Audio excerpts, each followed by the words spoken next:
Assalamualaikum warahmatullahi wabarakatuh. Saya Ilham Khalid dengan NIM 183015081.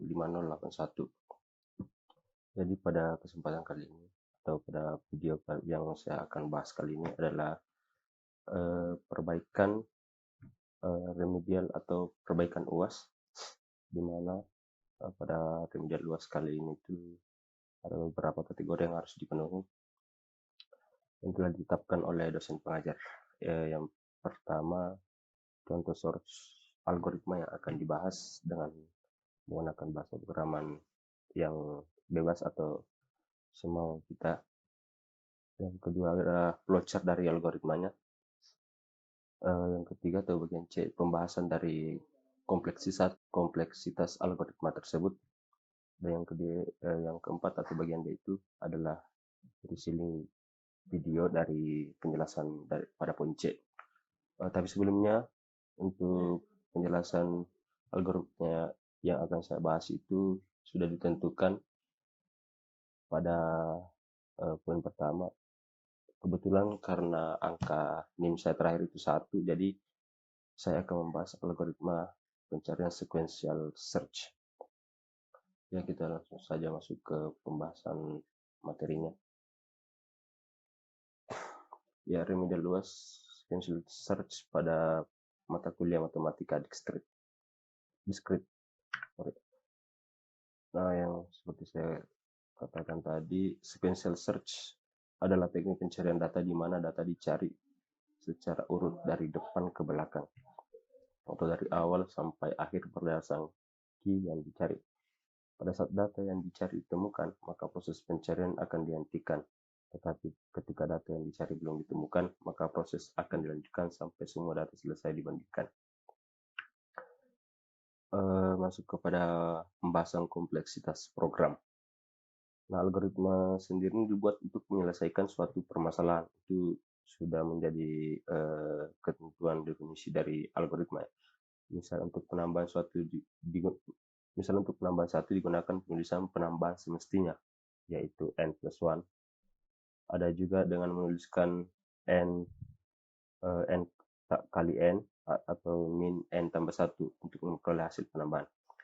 Nah, dari kedua bilangan algoritma bisa dilihat mana yang lebih cepat dalam pencarian data, yaitu algoritma pertama.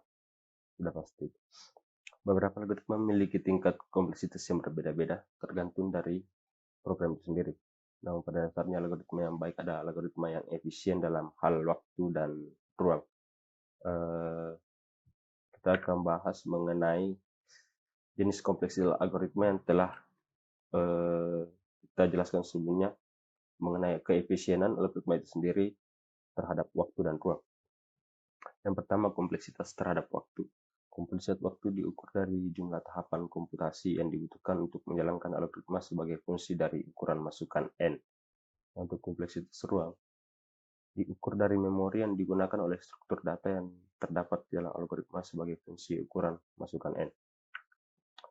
Nah, untuk pengujian pada kasus kali ini, karena kita kasusnya hanya mengukur perolehan waktu atau runtime, maka rumus yang kita gunakan yaitu T-min n, runtime pencarian ini untuk best case, worst case, dan average case atau keadaan terbaik, terburuk, dan keadaan rata-rata yang telah ditentukan juga pada kategori tugas remedialnya. Yang pertama, runtime pencarian data untuk kasus best case terbaik, T-min n sama dengan 1. Untuk keadaan terburuknya Tmax n runtime pencarian data untuk kasus terburuk, worst case Tmax n sama dengan n. Untuk rata-ratanya runtime pencarian data untuk kasus rata-rata average case T average n sama dengan m plus 1 bagi 2. Nah, untuk pencarian rata-rata kita mengambil data n-nya itu dari keadaan terburuk ditambah 1 kemudian dibagi 2. Yang seperti saya bilang sebelumnya, pada kasus ini kita tidak mempunyai waktu real time dari program yang kita akan jalankan.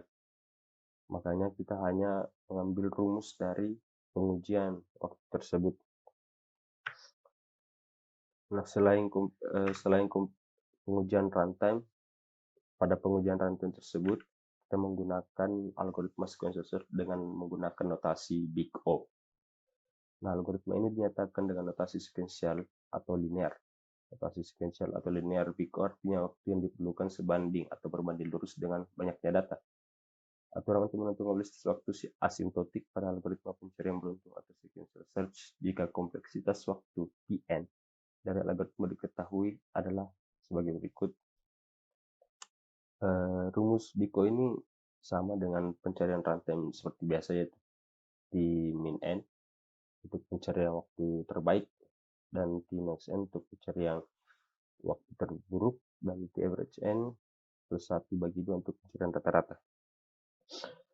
Nah, yang saya ketahui tentang kompleksitas pencarian waktu terbaik, terburuk, dan rata-rata itu, untuk perolehan waktu terbaik itu ada di indeks paling awal, dan untuk perolehan waktu terburuk itu ada di indeks terakhir. Untuk rata-rata kita mengambil waktu terakhir tambah 1 kemudian dibagi 2 untuk perolehan waktu rata-rata, karena itu sudah ketentuan dari rumus. Dan sekarang kita masuk ke pembahasan flowchart dari program yang telah dibuat. Yang pertama ada start, kemudian inisiasi data menggunakan variabel data, isi datanya, kemudian variabel cari data, i, flag, dan 0. N sama dengan 0, kemudian dilanjutkan ke fungsi banyak data. Nah, jika fungsi banyak data ini tidak terpenuhi, maka data tidak ditemukan, maka program selesai. Ketika data ditemukan, akan dilanjutkan ke variabel data sama data i sama dengan cari data. Ketika perulangannya false atau tidak, ini kemudian diinisiasi lagi ke banyak data. Ketika data ditemukan atau prosesnya true, maka prosesnya selesai atau data ditemukan, dan menginisiasi data berada di indeks keberapa. Nah, ini untuk contoh program yang akan kita jalankan nanti. Sama seperti program sequential search yang lain, kita menggunakan input data, ada input outputnya, kemudian kita bisa langsung praktekkan ke program. Nah, di sini saya sudah punya program yang akan dijalankan.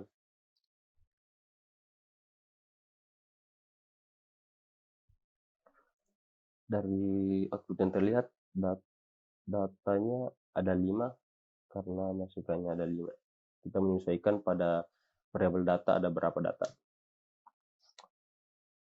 Nah, isi datanya 20, 55, 17, 90, dan 88.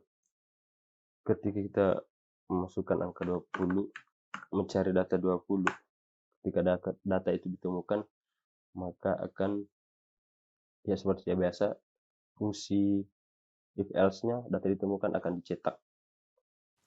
Ya, maaf sebelumnya karena terjadi kesalahan sedikit pada programnya. Kita akan lanjutkan. Seperti yang saya bilang, yang katakan di penjelasan, untuk pencarian data terbaik itu ada di indeks awal. Nah, pada kasus ini ketika kita mencari angka 20, ketika kita menjalankan programnya, fungsi if-nya data ditemukan pada indeks ke 0. Maka ini bisa dibilang adalah kondisi terbaik atau best case pada program. Nah, ketika misalnya kita mencari data di indeks akhir yaitu 88, data pun tersebut ditemukan dan ditemukan pada indeks keempat. Ini menunjukkan bahwa worst case-nya atau keadaan terburuknya itu ada di indeks akhir. Namun karena programnya tidak menunjukkan waktu real time, maka kita tidak bisa menunjukkan waktu pastinya indeks awal itu berapa dan indeks akhir itu berapa.